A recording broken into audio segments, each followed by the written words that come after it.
trabajar y vamos a poder cosechar a futuro un montón de actividades que vamos a poder ir llevando adelante en lo que vamos a llamar a partir de ahora una bimodalidad.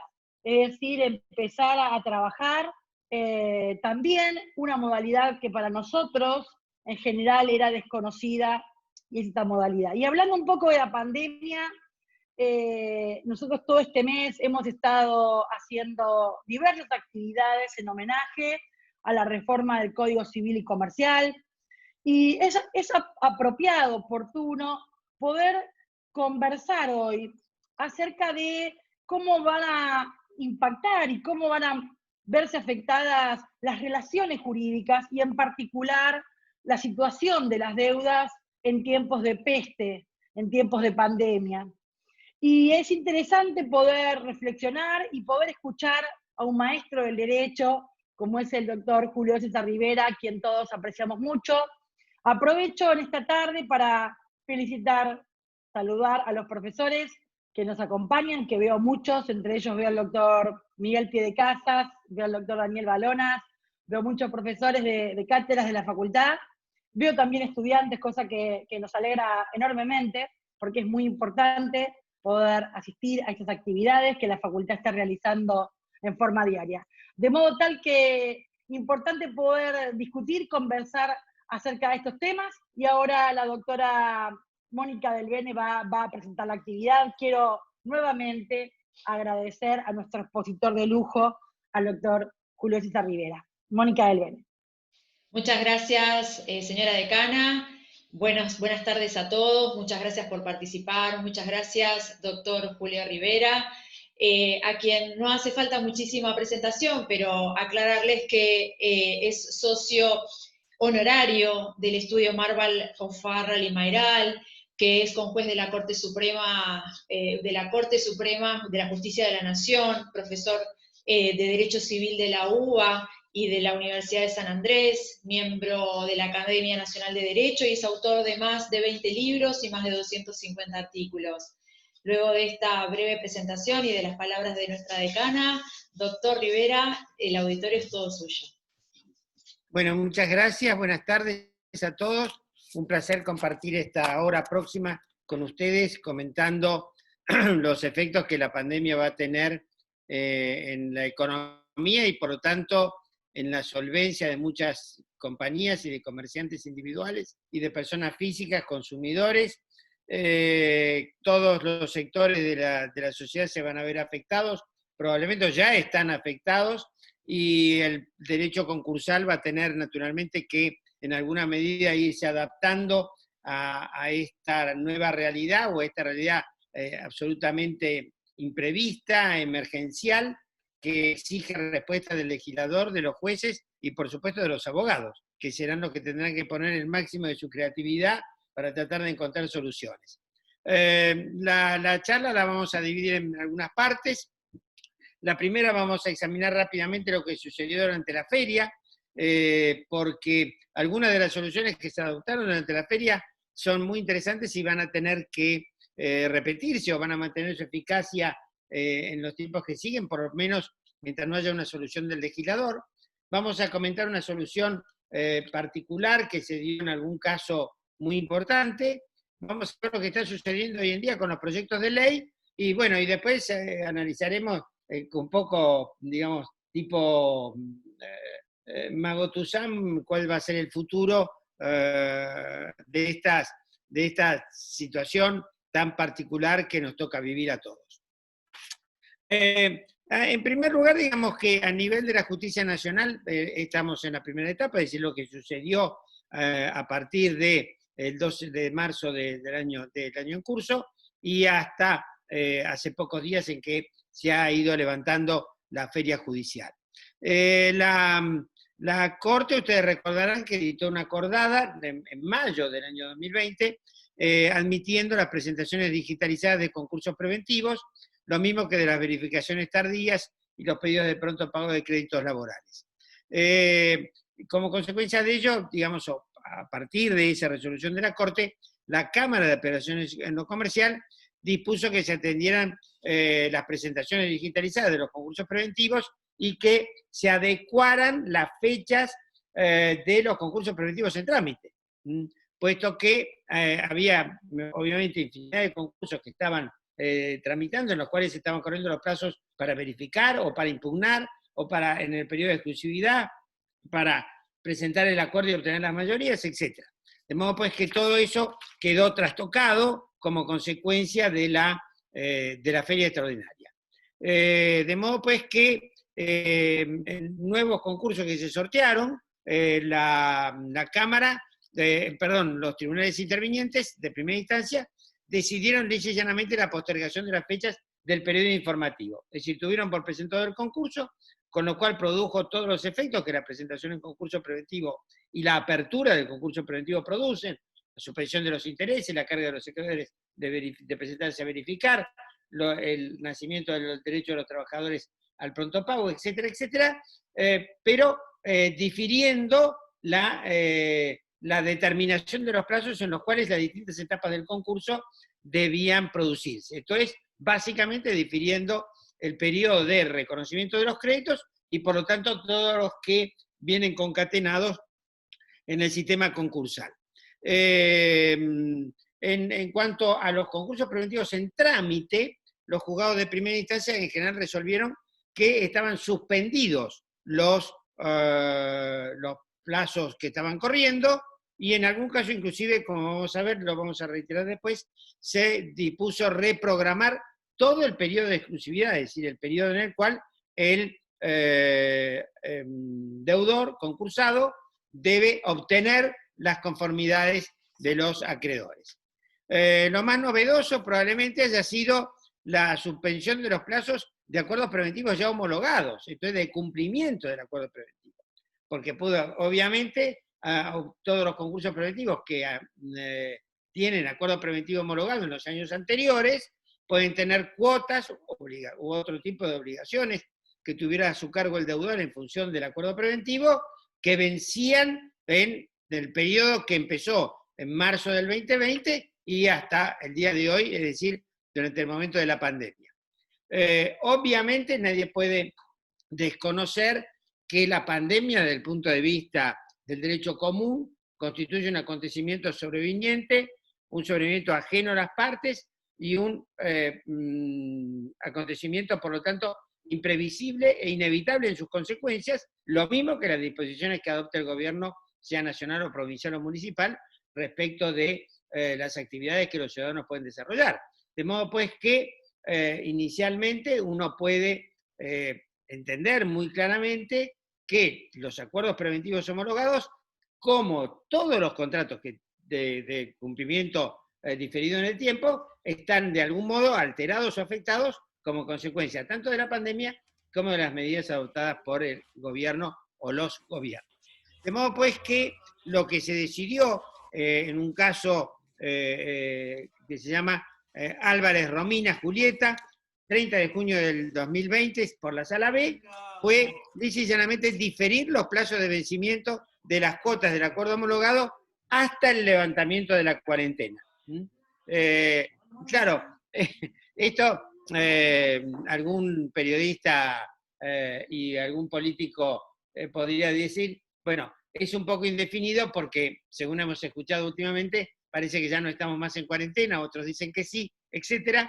Lo cierto es que el tribunal va a tener que precisar efectivamente hasta cuándo se prorrogaron los plazos para el cumplimiento del acuerdo. Pero lo importante, es decir, lo realmente relevante, es que el tribunal, atendiendo a las circunstancias sobrevinientes, obviamente ajenas al concursado, y que afectaban su capacidad de cumplimiento, hizo que, suspendió el efecto del plazo, de modo tal que no hubiera un incumplimiento del acuerdo que eventualmente habilitara a algún acreedor a solicitar la declaración de la quiebra. Una sentencia semejante se dictó en la ciudad de La Plata por el Juzgado Civil y Comercial número 22 en la causa Gimnasia y Esgrima de La Plata, el club de fútbol, sobre concurso preventivo. El caso paradigmático que queríamos comentar es el caso Vicentín. Ustedes saben que tramita en un juzgado de primera instancia de Civil y Comercial de la provincia de Santa Fe, en la ciudad de Reconquista, y que es un macro concurso, de esos concursos que cuando uno es juez le sacan el sueño y le roban años de vida porque son una suerte de sanatorio jurídico en la cual pasa absolutamente de todo. Es un concurso que tiene 2.700 acreedores y que, bueno, comprende varias empresas, es decir, que es un concurso de agrupamiento, no sé bien cómo se ha presentado, si como de agrupamiento o no, pero digamos, es un concurso de una compañía de una gran importancia en ciertos mercados, con una infinidad de trabajadores, obviamente, y que acreedores, además, tanto argentinos como muchísimos acreedores extranjeros. Y en el medio del proceso de concurso aparece la pandemia y las medidas adoptadas por el gobierno frente a la pandemia. Lo cual, por ejemplo, nosotros representamos a algunos acreedores extranjeros en ese concurso, a los efectos de verificar, se nos generaron una serie de problemas muy serios. Primero, que no podíamos llevar personalmente los escritos para ser presentados, llevárselos al síndico, con todos los documentos respaldatorios. Pero por otro lado, los acreedores extranjeros debían tener generalmente la acreditación de que un acreedor argentino no sería discriminado en un concurso del que se abriera o tramitara en el mismo país del cual provenía el acreedor, es decir, que no hubiera un trato discriminatorio. Y en segundo lugar, generalmente estos documentos vienen con una certificación de legalidad, con una affidavit, de modo pues que esto son certificaciones que se obtienen por parte de las otorgan los gobiernos, ciertas oficinas. En la Ciudad de Buenos Aires existe una oficina que da este tipo de certificaciones, que es una suerte de sustitución de la legalización, la postilla, es una suerte de sustitución de la legalización, mucho más sencilla, pero que hay que obtenerla. Y, por ejemplo, los acreedores, tanto ingleses como norteamericanos, no podían conseguir esas postillas porque las oficinas pertinentes estaban cerradas. De modo pues que, ¿qué hizo el juez? Sacó una extensa resolución en mayo, por la cual suspendió los plazos, los postergó hasta una fecha mucho más adelante, y fue muy inteligente porque reinterpretó lo que quiere decir la ley de concursos cuando exige la presentación por escrito de los pedidos de verificación. Y dijo, mire, por escrito, según el Código Civil, artículo 286, puede hacerse constar en cualquier soporte. Por lo cual, la presentación digitalizada, la presentación por vía electrónica, satisface la exigencia de por escrito que impone el artículo 32 de la ley de concursos. De modo pues que lo que hizo fue disponer que la sindicatura reglamente la forma de la presentación, pero esta puede hacerse por vía digital, dirigiéndose directamente a la sindicatura con los documentos respaldatorios que se presentan digitalizados. Y le indica al síndico en la resolución que no tiene que rechazar los pedidos de verificación por razones formales, dudas sobre la personería o sobre documentación que pueda suplirse. Es decir, un poco le dijo al síndico, mire, no me venga con chicana respecto de los créditos y usted reconozca todos los créditos que reúnan condiciones razonables en el modo de la presentación, porque todos estamos aprendiendo a medida que avanza el tiempo y avanza esta situación en la cual estamos todos inmersos.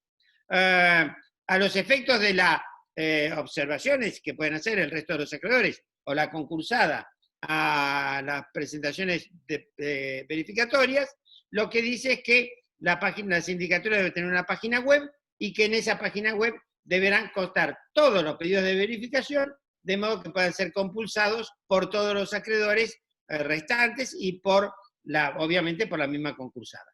Creo que esto ha facilitado enormemente el trámite. Lo cierto es que inclusive ha postergado el juez el pedido o el plazo para presentar los pedidos de verificación hasta fines de agosto, con lo cual todo lo que al principio constituían para nosotros como abogados una serie de dudas muy importantes sobre la posibilidad del reconocimiento de los créditos en este concurso tan relevante, fue allanado por una decisión muy inteligente del juez, que ha facilitado enormemente el procedimiento verificatorio y por lo tanto, bueno, creo que cumple obviamente con la finalidad de su servicio de justicia y admitiendo a los acreedores en el procedimiento concursal y a los efectos de que finalmente la concursada trate de obtener la homologación de su acuerdo. Otros jueces de primera instancia en lo comercial de la capital federal han tomado también decisiones interesantes. Por ejemplo, la doctora Pérez Casado, que es la titular del Juego 18, en un concurso que se caratula J.Cofina, dispuso que la verificación se hiciera por vía digital. Pero hizo una cosa muy curiosa, que fue pedirle al Consejo Profesional de Ciencias Económicas que, bueno, habilitara los medios necesarios para que se pudiera realizar las presentaciones de los pedidos de verificación. Habrá que ver que no sabemos todavía qué es lo que el Consejo Profesional ha dicho al respecto, porque en realidad le impone una carga que no tiene ningún fundamento legal. En cambio, en el juzgado de primera instancia comercial número 1, secretaría número 2, en el caso Berris del Plata, el juez dispuso que la verificación de crédito se haga llegar al síndico directamente por email. A la dirección de email que informe la sindicatura, dice con todos los recaudos previstos en el artículo 32, copia digitalizada de la documentación que acredite la identidad, consignándose en el asunto, lo dice expresamente, insinuación, proceso concursal, indicándose el proceso al que va dirigido, formulada por, y tiene que consignar el nombre del pretenso verificante del crédito. Y entonces después, bueno, da una serie de detalles, como que la constancia del video del email valdrá como fecha de presentación de la solicitud verificatoria, debiendo la sindicatura confirmar la recepción al remitente dentro del plazo de 24 horas, etc. Es decir, ha hecho una cosa infinitamente más sencilla, que bueno, veremos cómo resulta, digamos, en la realidad una vez que las presentaciones se hayan realizado, porque acá el gran tema es no solo hacer la presentación, sino cómo los otros acreedores y la misma concursada pueden conocer el contenido de las presentaciones verificatorias que han hecho los otros acreedores. De modo pues que la verdad es que uno puede decir que a pesar de la, diríamos, de la sorpresa generalizada y la absoluta falta de experiencias previas semejantes, los tribunales han reaccionado de una manera, diría, razonable frente a los efectos de la pandemia y de las medidas gubernamentales, facilitando la presentación de los concursos preventivos, facilitando la presentación de los pedidos de verificación de créditos e incluso protegiendo al concursado en la medida en que, bueno, le han prorrogado los plazos de cumplimiento, tanto los plazos para obtener las conformidades de los acreedores, como los plazos para cumplir los acuerdos ya homologados. Desde este punto de vista, parecería entonces que el sistema ha reaccionado de una manera, diríamos, razonable frente a las situaciones que se le han ido planteando. Ahora, ¿qué es lo que nos espera en el futuro? Evidentemente nos espera una crisis sistémica, porque es una crisis que va a afectar al conjunto, por eso se la califica como sistémica, va a afectar al conjunto de la economía.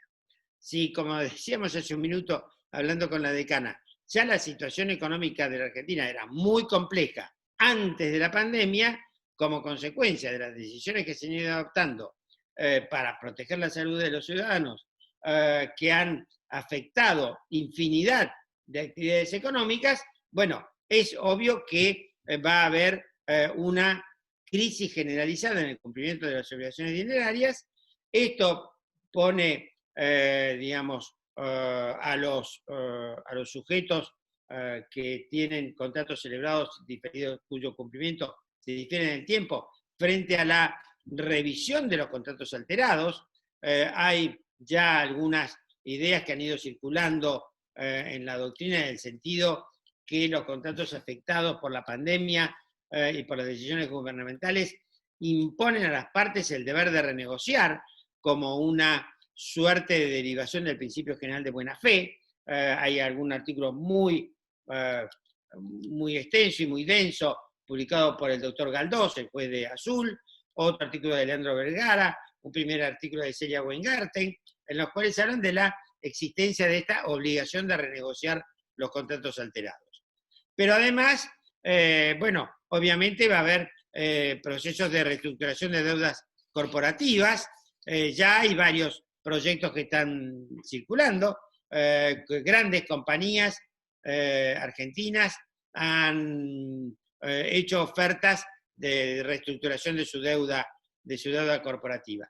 Es decir, de Telecom, YPF, por ejemplo, ya han ofrecido al mercado el canje de sus bonos, o obligaciones negociables que tienen emitidas y que cotizan, por bueno, vencimientos más largos, con alguna ventaja para quien opte por la reestructuración, que generalmente consiste en alguna tasa de interés superior, etc. En definitiva, lo mismo que hizo la República Argentina con su deuda externa, están haciendo algunas de las grandes compañías argentinas con su deuda privada. Lo cual es obvio porque naturalmente hay numerosas dificultades que están enfrentando también estas compañías.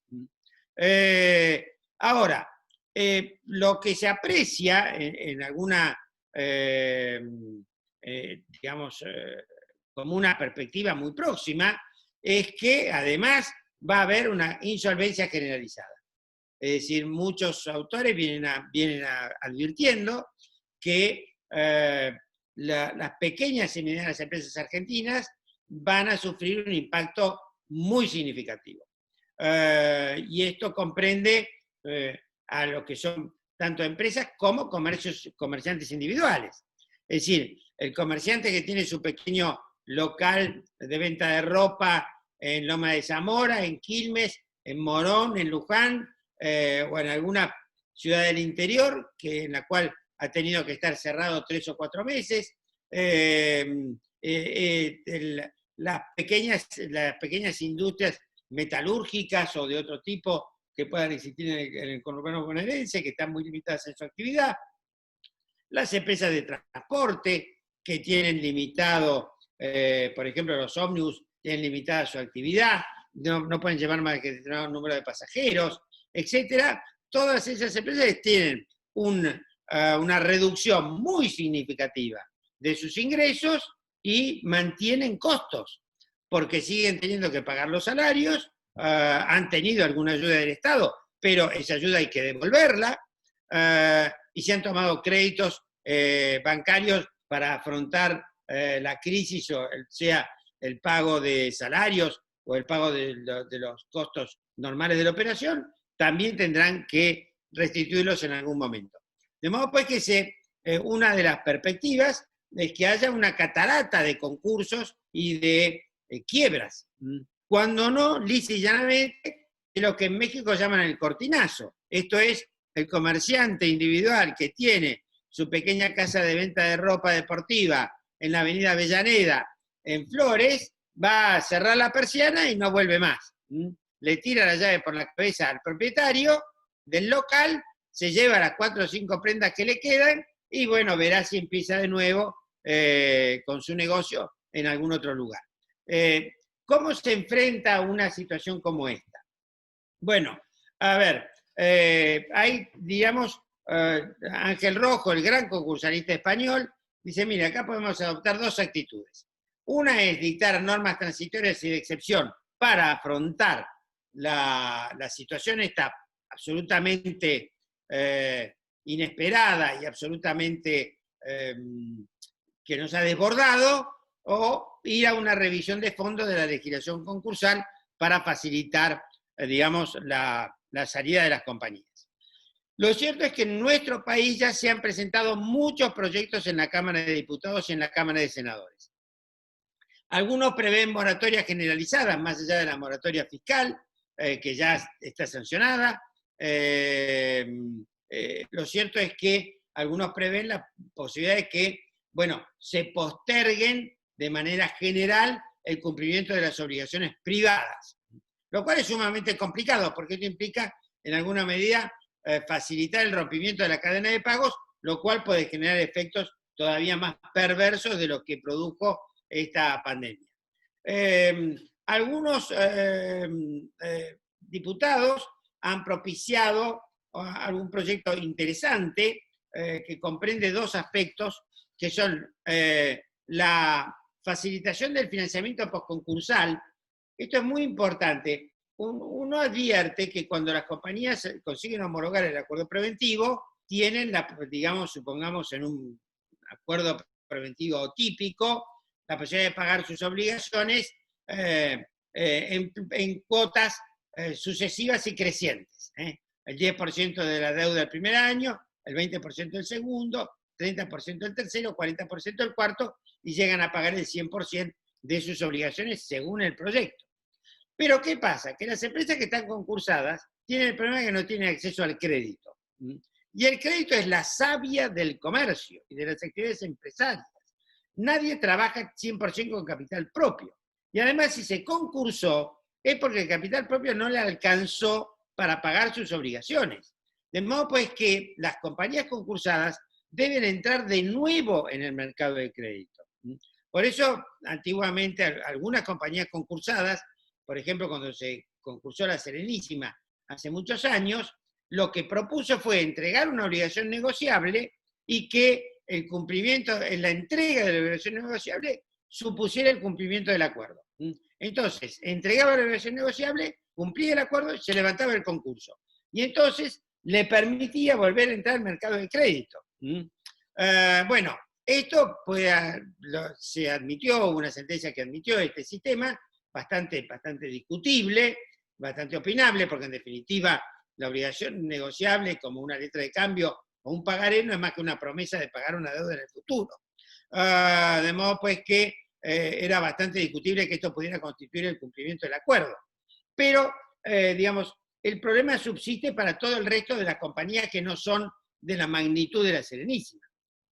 Esto es que en realidad, aún cuando se homologue el acuerdo, no pueden ir al banco y pedir un crédito para comprar una máquina, para instalar una nueva línea de producción o para pagar los salarios o lo que fuera.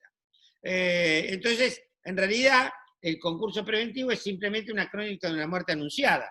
Por eso se decía en algún momento que en Argentina no hay estadísticas muy confiables, pero que la gran mayoría de las empresas concursadas terminan en quiebra por incumplimiento de la primera cuota del concordato. Entonces, lo que estaban diciendo, digamos, uno de los proyectos que está presentado en la Cámara de Diputados, propicia facilitar el financiamiento postconcursal, reconociendo un privilegio a los acreedores que le den crédito a la compañía después de la homologación del acuerdo. Otro tema que está también en otro de los proyectos que está presentado en la Cámara de Diputados es la revisión de los acuerdos homologados. Esto es, la compañía X el año pasado consiguió homologar un acuerdo preventivo que va a pagar en 5 años, 20% por cada año. Bueno, y hoy no lo puede cumplir. ¿Por qué? Bueno, porque sus proveedores aumentaron los costos, sus clientes dejaron de comprarle, hace 5 meses que no le puede vender a nadie, etcétera, etcétera. Entonces tiene que, ese acuerdo que teóricamente podía cumplir, hoy no lo puede cumplir. Ernesto Martorell ha publicado un artículo sobre la posibilidad de revisar ya los acuerdos homologados, debido a esta situación absolutamente excepcional. Y otro tema que siempre da vuelta en la legislación argentina y entre los autores argentinos y los diputados y senadores es tratar el sobreendeudamiento de los consumidores. Porque también los consumidores, las personas físicas, tienen serias dificultades para cumplir con sus obligaciones. Es decir, la gente ha gastado de más con la tarjeta de crédito, ha tomado a lo mejor obligaciones en los bancos o con financistas privados para poder subsistir, para poder atender a las necesidades básicas de la vida. Es decir, a lo mejor está endeudado con la tarjeta de crédito porque tiene compras hechas en el supermercado o compra de de vestimenta, o para pagar la cuota del colegio de los chicos, etcétera. Y bueno, y la gente llegó a un momento en que, bueno, ha ido difiriendo, ha hecho el pago mínimo de la tarjeta de crédito, y eso le genera entonces una bola de nieve que hace que al mes siguiente vuelva a pagar el pago mínimo, pero ya sobre una suma que está incrementada con intereses, y etcétera, etcétera. Entonces llega un momento en que el sujeto inclusive puede verse privado de la tarjeta de crédito porque está en mora, y entonces la compañía emisora de la tarjeta de crédito le impide seguir utilizándola. Este es un fenómeno que no es un fenómeno nacional, es un fenómeno universal, el sobreendeudamiento de los consumidores. Tanto es así que ha habido simposios internacionales para tratar, digamos, las distintas y comparar las distintas soluciones que han adoptado los países, Estados Unidos, Alemania, Inglaterra, Francia, etcétera, para lo que se denominan los, inclusive en inglés, nosotros diríamos NINA, No Income, No Assets, o sea que no tienen ni ingresos ni activos. Bueno, eso es algo que, bueno, muchos autores, por ejemplo, Truffat, Daniel Barreiro, Javier Lorente, etcétera, vienen trabajando hace muchos años propiciando que haya un régimen de insolvencia de los consumidores que lamentablemente todavía no lo tenemos. Ahora, ¿qué es lo que hay más concreto? Lo que hay más concreto es un proyecto que tiene sanción de diputados, que se denomina Ley de Sostenimiento de la Actividad Económica en el marco de la emergencia sanitaria pública, coronavirus COVID-19, emergencia para procesos de concursos y quiebras. Ese es todo el título de la ley, una denominación de la ley. Si algún alumno se lo aprende y lo dice de corrido, ya está aprobado en la materia, porque es tan largo que realmente es muy difícil de memorizar.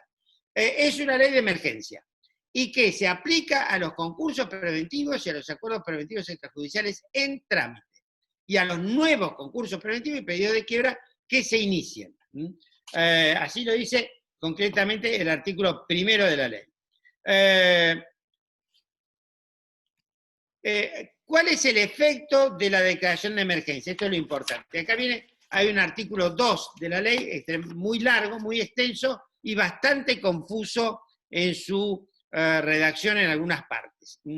En primer lugar, lo que hace es suspender todos los plazos concursales, el inciso A del artículo 2.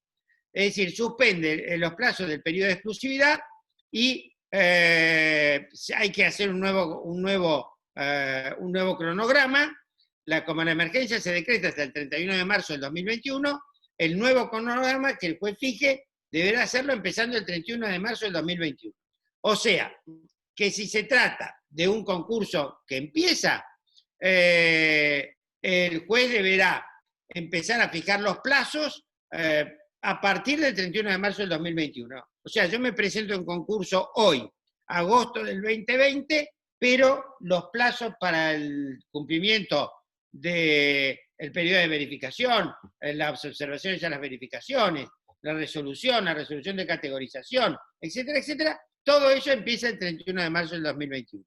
Y como alguien dijo, todos los plazos del concurso se afectan, porque en definitiva, en el concurso, en el procedimiento concursal, todos los plazos están concatenados. Van uno detrás del otro, a medida que uno termina, empieza el siguiente. Y en los nuevos concursos se extiende el periodo de exclusividad, será de 180 días, y el juez podrá prorrogarlo a pedido del concursado por 60 días más. O sea que, si alguien se presenta en concurso hoy, los plazos van a empezar a correr el 31 de marzo del 2021. Y además de que, digamos, de este tiempo, va a tener un periodo de exclusividad que puede llegar a durar 8 meses. Con lo cual, calculo que esto sería prácticamente a mediados del año 2022. Porque tendríamos todos los periodos del 31 de marzo del 2021 hasta el que comience el periodo de exclusividad, y el periodo de exclusividad podría llegar a durar, reitero, 240 días, 8 meses. Ahora, además, el artículo 2, inciso B, propone la suspensión de pleno derecho de todos los procesos de ejecución de cualquier tipo de garantías de obligaciones financieras de los sujetos concursados comprendidos en la emergencia. Es decir, que se suspenden las ejecuciones contra los fiadores, avalistas, codeudores y otros obligados. ¿Respecto de qué? De obligaciones financieras. No se entiende muy bien qué quiere decir el proyecto este de ley que tiene media sanción con obligaciones financieras.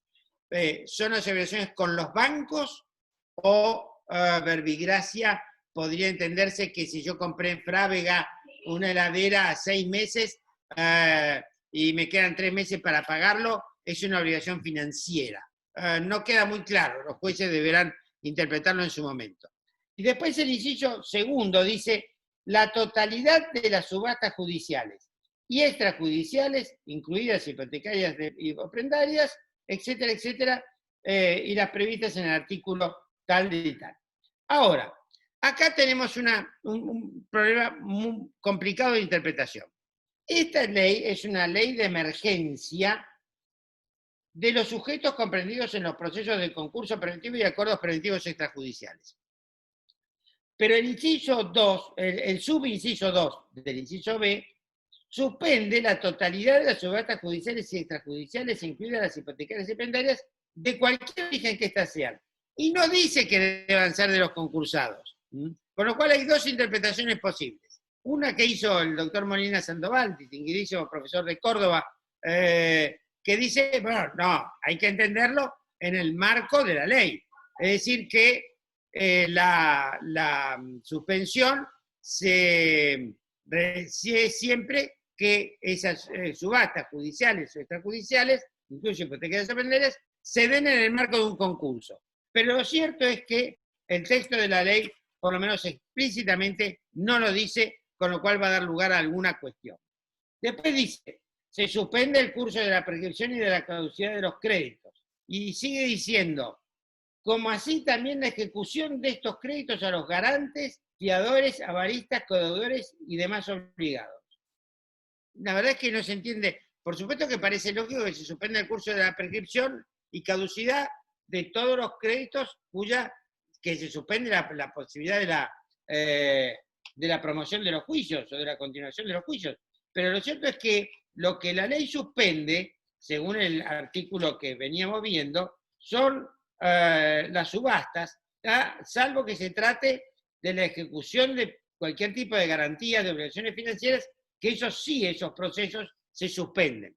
Se supone entonces que cuando la ley dice se suspende el curso de prescripción y caducidad de los créditos, son aquellos susceptibles de ejecución que están suspendidos en función del subinciso 1 del inciso B del artículo 2. Perdón que está galimatías, pero es como la ley ha hecho un solo artículo 2 y ha hecho incisos y subincisos. Sobre los acuerdos homologados, prevé la prórroga de 1 año en el plazo para cumplir desde el vencimiento previsto. Esto es, si el plazo para cumplir el acuerdo preventivo se producía el vencimiento de la cuota en noviembre del 2020, pasará a noviembre del 2021. Y la cuota del 2021 al 2022 y así sucesivamente. Se van prorrogando, digamos, todo el cumplimiento del plazo del acuerdo en el plazo de 1 año. Es una solución en alguna medida anticipada por el caso Álvarez Romina Julieta que hablábamos recién, o el caso Gimnasia y Grima de la Plata, en los cuales se había suspendido el plazo para cumplir el acuerdo preventivo mientras duraba la cuarentena. Acá se pone ya un término fijo de 1 año. Y las cuotas que están impagas, porque el ejemplo que pusimos fue que la cuota vencía en noviembre del 2020. Si la cuota venció en mayo del 2020, entonces ya es exigible, van a comenzar a hacerse exigibles a partir del 1 de abril del 2021. Con lo cual es muy optimista el legislador para creer que el 1 de abril del 2021 la economía habrá reaccionado de tal modo que las empresas que tienen acuerdos preventivos puedan entrar en funcionamiento y poder cumplir. Y acá hay una gran incógnita. Se prorroga el plazo por 1 año. ¿Se devengan intereses durante ese año de algún tipo? ¿Hay algún mecanismo de actualización? Porque vean ustedes que la Argentina es una economía altamente inflacionaria. Es decir, la Argentina es una economía que el año que viene, este año 2020, seguramente va a tener una inflación por encima del 40%, y quizás más. Entonces, es cierto que hay que proteger al deudor concursado, que no tiene la culpa de lo que pasó, porque nadie tiene la culpa de la pandemia, ni de las decisiones que toman los gobiernos para proteger la salud de los ciudadanos. Pero lo cierto es que el acreedor, si le postergan un año el cumplimiento del acuerdo preventivo y no se le reconoce ningún tipo de intereses, va a perder la mitad de su crédito. Y esto tampoco parece demasiado razonable. Ahora, la ley no dice nada, y el proyecto de ley que tiene sanción de diputados no dice nada, y por lo tanto, como la ley declara que no es exigible, parece lógico sostener que no hay devengamiento de intereses ni ningún ajuste. Se suspende también el trámite de todos los pedidos de quiebra, inclusive los pedidos de propia quiebra. O sea, yo soy el dueño de un taller y gomería en La Ferrer, presento mi pedido de propia quiebra y la ley lo suspende expresamente. Se prevé también la suspensión de nuevos embargos sobre cuentas bancarias, salvo que sea por pronto pago de créditos laborales o de obligaciones alimentarias que mantendrán su vigencia. También es solo para los concursados, la ley no lo dice, pero nuevamente volvemos al mismo problema, es decir, al mismo tema que habíamos examinado recién. Parecería que se trata de embargo sobre cuentas bancarias de los deudores concursados o de los codeudores de los deudores concursados. Esto parecería ser la interpretación razonable.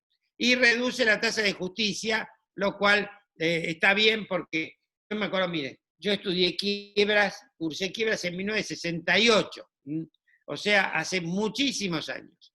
Y estudiamos por el libro de García Martínez, un libro de 3 tomos, muy buen libro, muy claro, muy preciso. Y ya en ese libro, que estaba publicado creo que 15 o 20 años antes, decía que bien querrían los acreedores que lo que el deudor paga por tasa de justicia se lo dieran a los acreedores. Es decir, que el exceso de la tasa de justicia en los concursos preventivos y en las quiebras venía denunciado de hace 80 años atrás. Y entonces, cada ley de emergencia que hay renueva, digamos, como lo hizo la ley de emergencia en el año 2002, reduce la tasa de justicia en los concursos preventivos. ¿Qué excepciones adopta la ley respecto a la suspensión? Solo los pedidos de propia quiebra de personas humanas que no desarrollan actividades comerciales ni empresarias y carecen de actividad económica organizada. Estos son las amas de casa. Porque, a ver, una persona que no desarrolla ninguna actividad comercial, ninguna actividad empresaria y carece de actividad económica organizada. Los profesionales, esto, en fin, podría ser a lo mejor que uno dijera, bueno, el asalariado también queda comprendido en esta categoría. Es decir, es básicamente el tratamiento de las personas, de los consumidores, digamos. Es decir, esas personas que no tienen ni activos ni ingresos, o que tienen ingresos muy reducidos. Pero lo curioso es que dice que se excepcionan de la suspensión de estos pedidos de propia quiebra, con lo cual el deudor va a quedar en quiebra, va a caer en quiebra, y se limita a decir que el juez adoptará las medidas conducentes para la rehabilitación y la tutela de su dignidad, lo cual no quiere decir absolutamente nada. Es decir, habrá que establecer mecanismos para que los deudores de este tipo puedan recuperarse rápidamente y puedan ingresar de nuevo al mercado de crédito, de modo que puedan tener una cuenta corriente, tener por lo tanto un CBU para poder operar, para poder cobrar su salario, para poder cobrar el IFE si fuera el caso, o los planes sociales a los que tengan derecho, etc.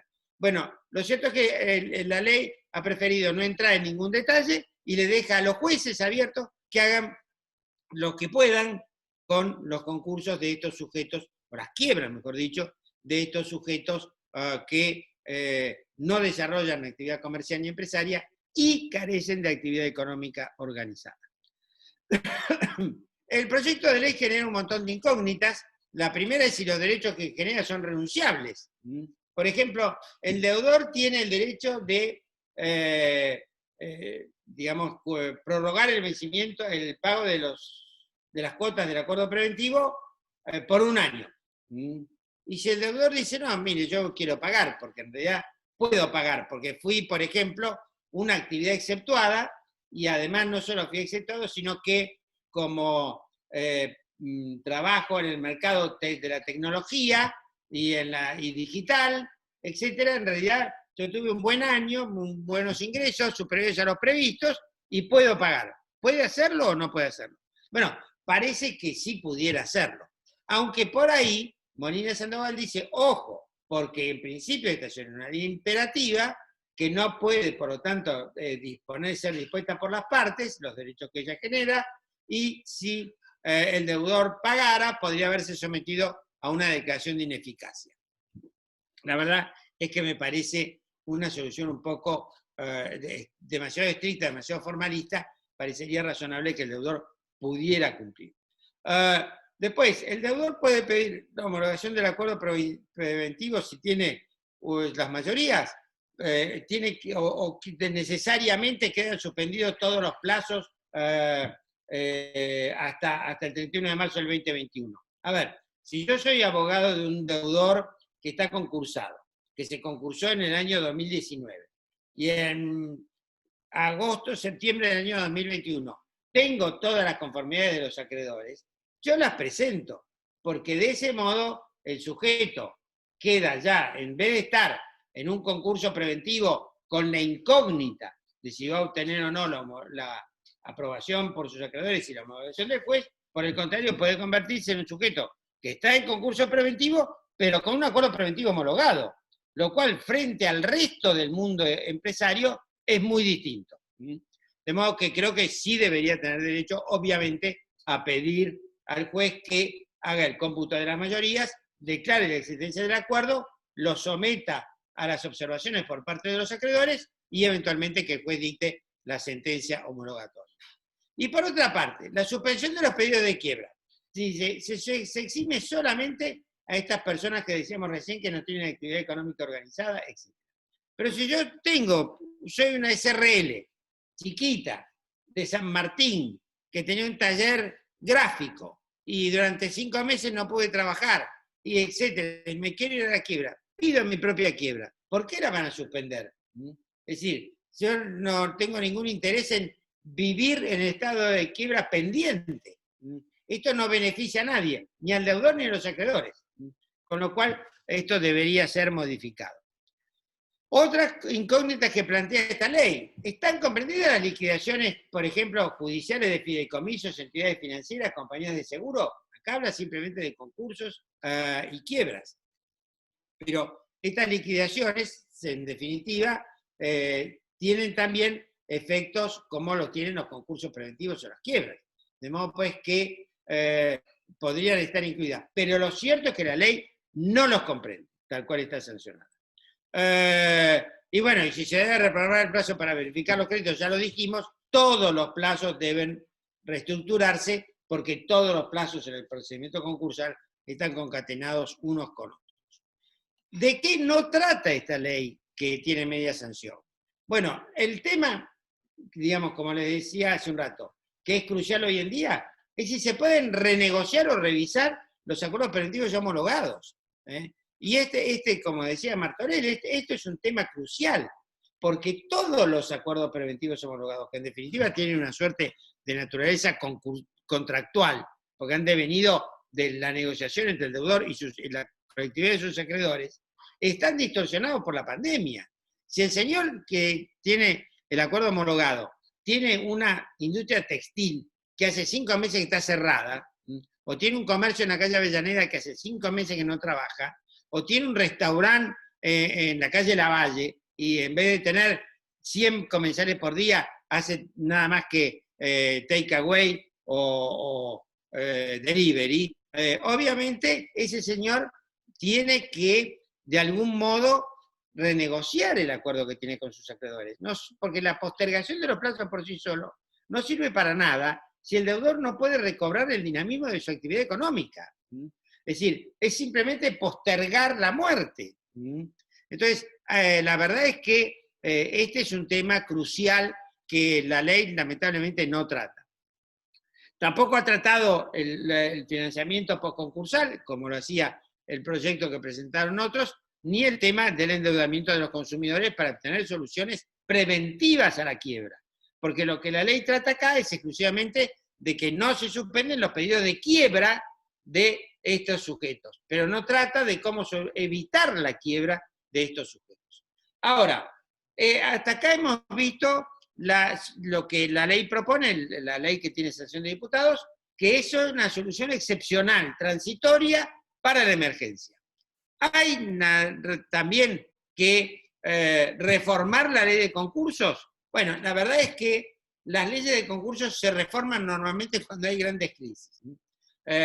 La ley Castillo fue una consecuencia de la crisis del 29-30, la ley de 1902 fue en definitiva una consecuencia tardía de la crisis de 1890, y bueno, por ejemplo, la gran crisis de la deuda externa de México produjo la reforma de la ley de quiebra de México, y en España, como consecuencia de esta crisis, se acaba de dictar una ley reformando el derecho concursal, etcétera, con lo cual es una oportunidad para revisar la ley de concursos en general.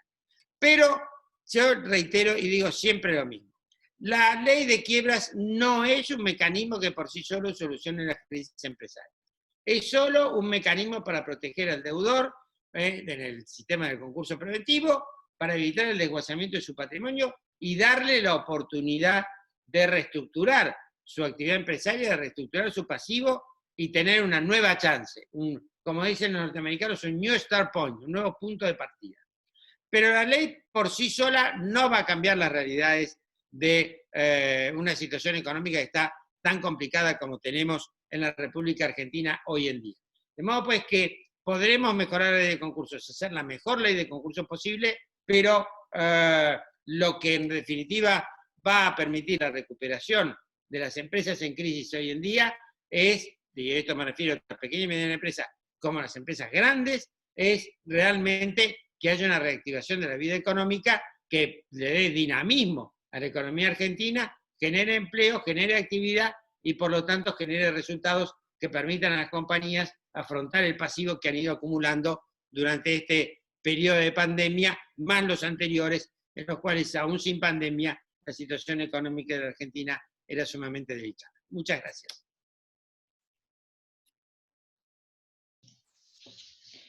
Muchas gracias, profesor.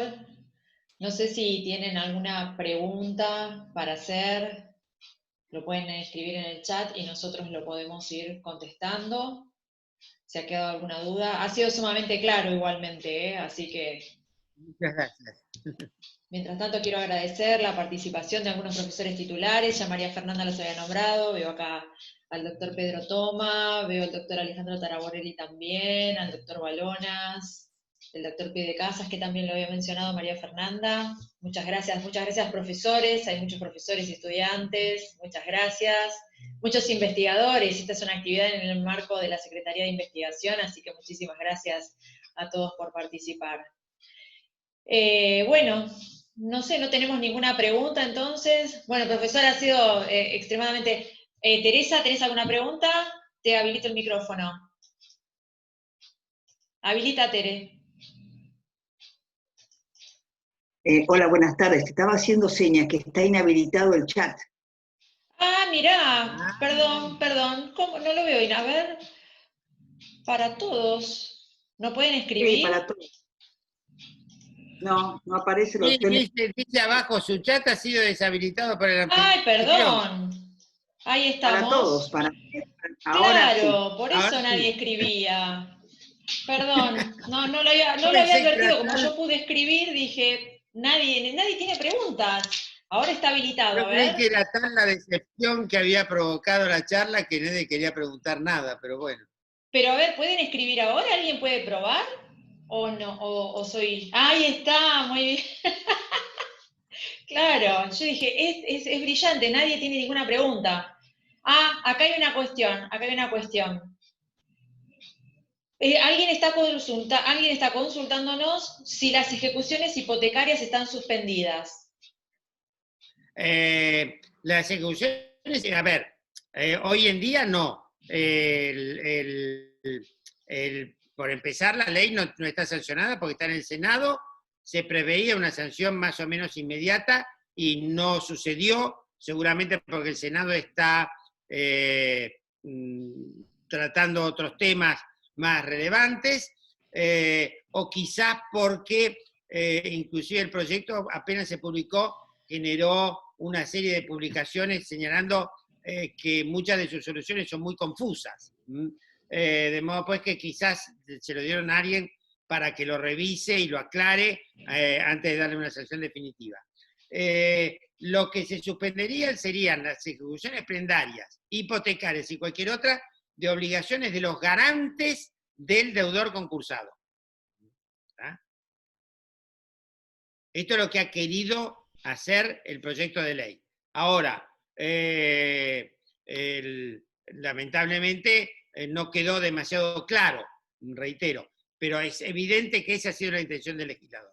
Porque lo que quiere es que no se puede, obviamente el concursado, las ejecuciones contra el concursado se suspenden por efecto de la presentación en concurso, pero podían seguir las ejecuciones respecto de los codeudores, fiadores, garantes, etc. Entonces, si esos codeudores, fiadores o garantes además han constituido en garantía una hipoteca o una prenda, esa ejecución se suspendería. Muchas gracias. Tenemos otra consulta del profesor Daniel Balonas que le preguntan, en realidad, si podría reiterar los casos en que la Justicia Nacional prorrogó el periodo de exclusividad y el que postergó los pagos del acuerdo homologado. Sí, uno es Gimnasia y Esgrima de La Plata, que es un juzgado de la ciudad de La Plata, y en la cual seguramente el juez no era de estudiantes. Y el otro es Álvarez Romina Julieta. Y después estaba J. Cofina, que es un caso de la doctora Pérez Casado, y el otro, el más reciente, que lo recibí hoy, que es Berris del Plata. Berris es B-E-R-R-I-E-S, del Plata, Asociación de Concurso Preventivo, del Juzgado Comercial 1, Secretaría 2.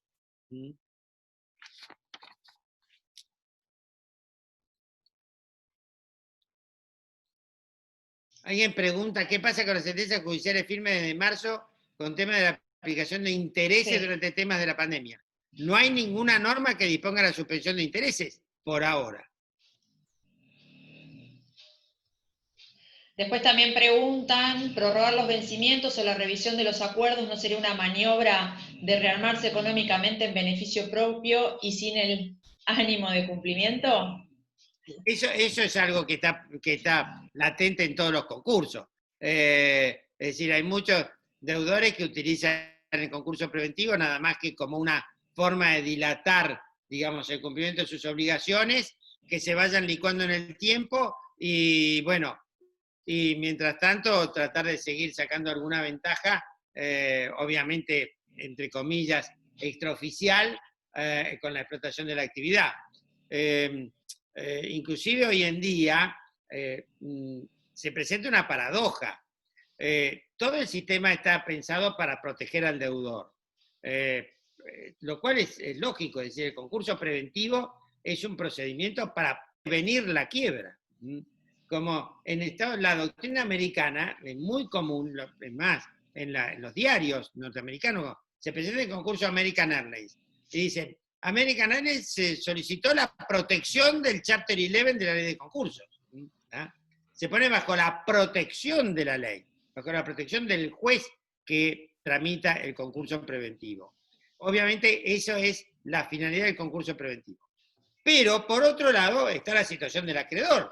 Es decir, el acreedor ve postergado sus créditos, el cumplimiento por la satisfacción de sus créditos durante un largo tiempo, lo cual entra normalmente dentro de los avatares comunes de los negocios. Es decir, uno le dio crédito a este señor, sobre todo si es un acreedor voluntario, si es un banco, si es un señor que le prestó plata y tiene una garantía hipotecaria, si es un proveedor, etc.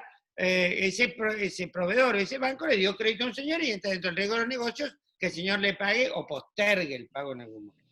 Pero está el proceso inflacionario en la República Argentina.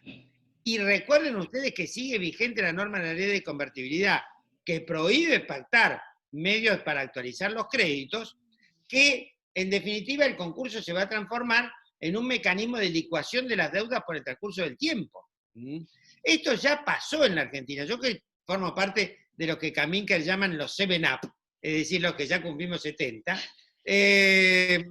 y Kaminker ya está en los 8-up, ¿no? Pero bueno, no se lo digan que yo lo dije.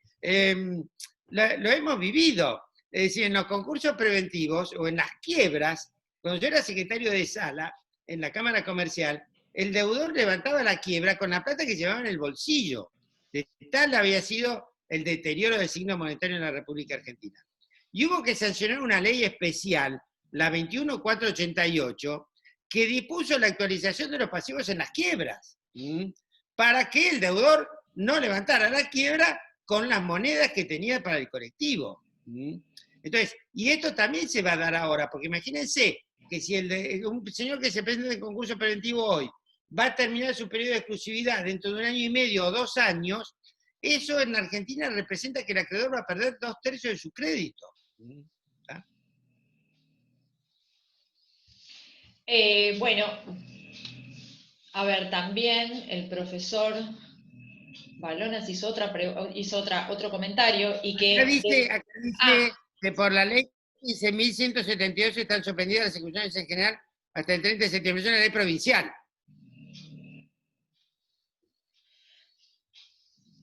Sí, supongo que quedó claro, ¿no? Para quien preguntó.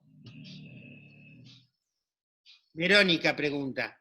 Sí. Están suspendidas las ejecuciones en general hasta el 30, incluso puede ser posible, está preguntando, en la legislación. No sé si está contestada la pregunta de Verónica, pero entendemos que sí. A ver. Sí, en Provincia de Buenos Aires. Claro.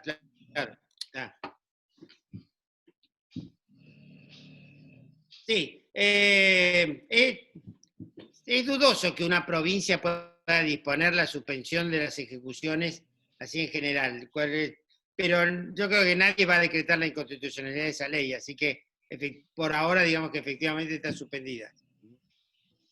Lo que no sé, tendría que verla la ley, la verdad que no la conocía, es que, bueno, claro, y además es cierto, el decreto 319 también suspendió algunas ejecuciones, ¿verdad?